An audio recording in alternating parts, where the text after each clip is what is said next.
Pada suatu hari, di sebuah desa di pinggir hutan, tampak seorang anak kecil sedang bermain dengan mainannya.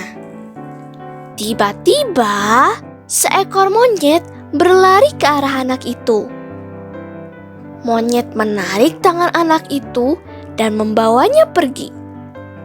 Anak itu pun kaget, ketakutan, dan menangis keras. Ia pun berteriak sekuat mungkin.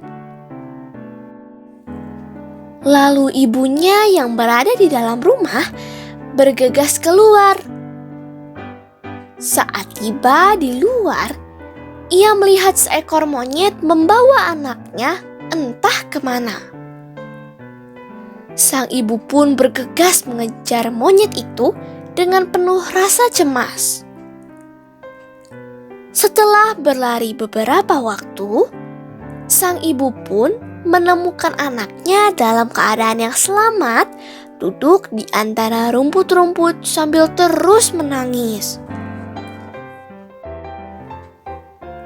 Kedatangan sang ibu membuat anaknya menjadi berhenti menangis.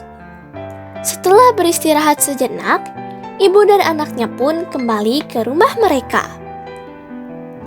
Setibanya di dekat rumah, terlihat sebuah pohon besar tumbang menimpa rumah mereka.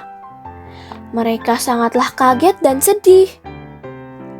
Lalu, ibu itu pun sadar bahwa monyet itu telah menyelamatkan dia dan anaknya dari bahaya. Meskipun rumah mereka hampir roboh, namun sang ibu bersyukur karena Tuhan menolong di waktu yang tepat melalui perantaraan si monyet.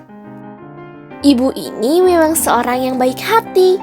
Ia terkenal suka menolong bukan hanya kepada sesama manusia, tapi juga kepada hewan-hewan yang terkadang terkena perangkap pemburu liar. Pesan moral dari cerita ini yaitu, jangan pernah takut untuk berbuat baik, karena kita tidak tahu kapan kita akan membutuhkan bantuan dari orang lain. Dan satu hal lagi, bahwa pertolongan Tuhan tak pernah terlambat untuk kita. Ingatlah kata firman Tuhan dalam Mazmur 121 ayat 2, yaitu, pertolonganku ialah dari Tuhan yang menjadikan langit dan bumi.